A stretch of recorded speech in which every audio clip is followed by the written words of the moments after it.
Yuri's engagement ceremony is underway, yet her fiancé fails to show up. At this moment, another man pursuing the heiress holds out his hand, asking her to leave with him. Torn over what to do, the Chable heiress sinks into hesitation. Guided by a ghost, Yuri arrives at an abandoned house. Her cousin has been tailing her, hoping to capture proof that Yuri can see spirits. At the critical moment, Kangwook pulls Yuri into his protective embrace. Sirens wail outside, and the cousin flees in a hurry. Kangwook is the one who called the police. After a search, officers find the art director's corpse inside the house and arrest his twin brother for murder and identity fraud. The cousin does not go far. Instead, she secretly films Yuri on site. Yuri's aunt Okiri seeks out senior group shareholders, trying to persuade them to hold an extraordinary general meeting. She intends to remove Yuri from her post as hotel representative on account of rumors about her ghost-seeing ability. The cousin also fans the flames in front of Yuri's grandmother. She claims Yuri keeps turning up at crime scenes only because ghosts lead her there, arguing someone with spirit-seeing eyes is unfit to run the conglomerate. Yuri's grandmother knows full well that her granddaughter really can see ghosts. To secure Yuri's position as heir, she believes their best option is for Yuri and Kangwook to get engaged.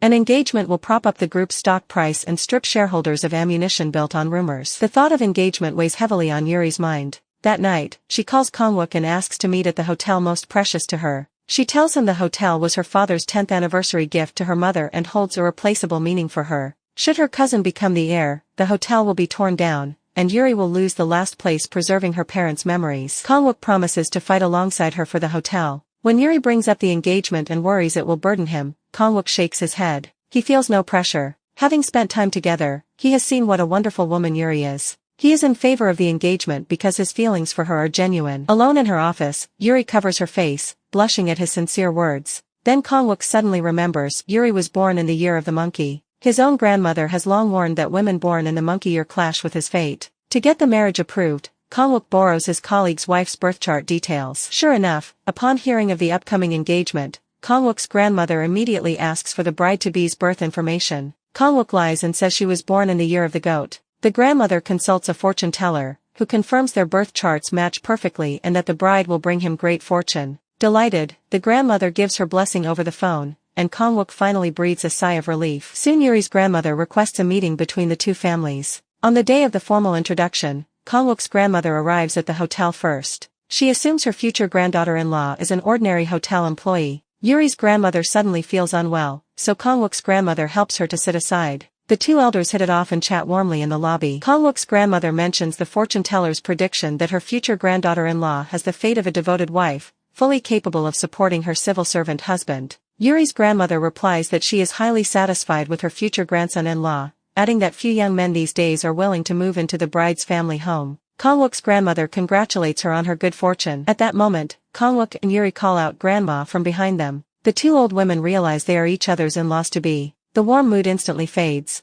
Kangwook's grandmother insists her grandson, a top university graduate, will never move into the bride's household. Yuri's grandmother retorts by praising her granddaughter's brilliance and refuses to let her talented granddaughter play the submissive supporting wife role. To everyone's surprise, Kangwook openly stands up to his grandmother, declaring he will wholeheartedly support Yuri. Yuri echoes him, saying she is ready to be his devoted partner. With the two of them speaking as one, the tension of the family meeting eases. Back home, Kangwook keeps singing Yuri's praises to his grandmother. At last, she yields to her grandson. That night, Kangwook attends a work dinner with colleagues. Staring at the empty seat beside him, he thinks of Yuri. He realizes they have never had a proper formal meal together. Kangwook asks Yuri out for the next day, saying he will take her to a popular internet-famous restaurant. Besides dining, he mentions there is one thing they absolutely must do together before their engagement. Yuri lets her imagination run wild, suspecting he might be giving her an engagement ring. The next day, Yuri and Kangwook both dress up carefully for the date. Kangwook picks an upscale restaurant where a football player is said to have proposed to his partner. Yuri stares at the ice cream in front of her, wondering if the ring is hidden inside.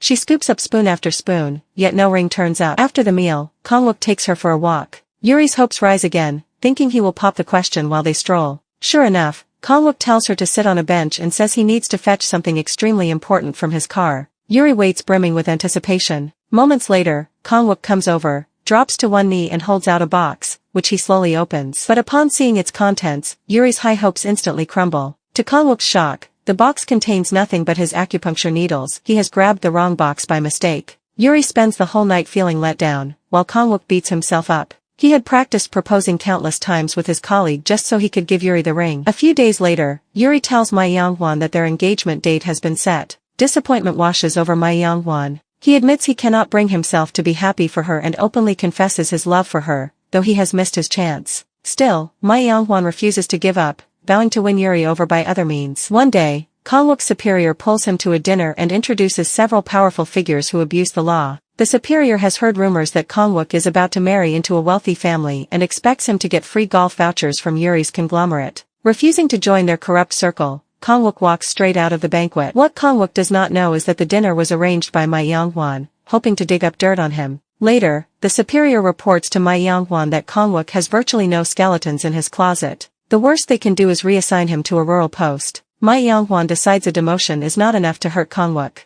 He uses his connections to meet a senior shareholder of Yuri's group and promises to pay off the man's loans and secure his shares. In return, the shareholder must back Ma Yongwon and Yuri. Yuri's grandmother soon learns about the share-related developments. To safeguard Yuri's position as heir, she urges her granddaughter to get engaged to Kangwook as soon as possible, so she can transfer her shares to Kangwook. Before long, Yuri and Kangwook's engagement banquet arrives. The weather, which had been clear, suddenly turns heavy with rain. Recalling her broken-off engagement 6 years ago, Yuri is overcome with a bad premonition. Kangwook steps into an elevator, which starts shaking and making strange noises. While Yuri frets anxiously, Ma Yongwon stops her. He confesses that 6 years ago, he witnessed Yuri's former fiancé run away out of terror of ghosts. That was when he found out Yuri can see spirits. Ma Yongwon confesses his feelings for her once more and warns her that Kangwook might abandon her out of fear, just like her ex-fiancé. He holds out his hand, telling Yuri she can safely take it. After a brief moment of hesitation, Yuri turns away. She trusts Kangwook. Trapped inside the malfunctioning elevator in total darkness, Kangwook struggles. Yuri sinks into overwhelming panic. Just as Yuri seems to be falling into despair, Kangwook appears and pulls her toward a sunlit window ledge. This time, he has genuinely prepared an engagement ring for her. Tears well up in Yuri's eyes. She is truly terrified of losing him. Under Kangwook's tender gaze, Yuri kisses him passionately, accepting him as her fiancé.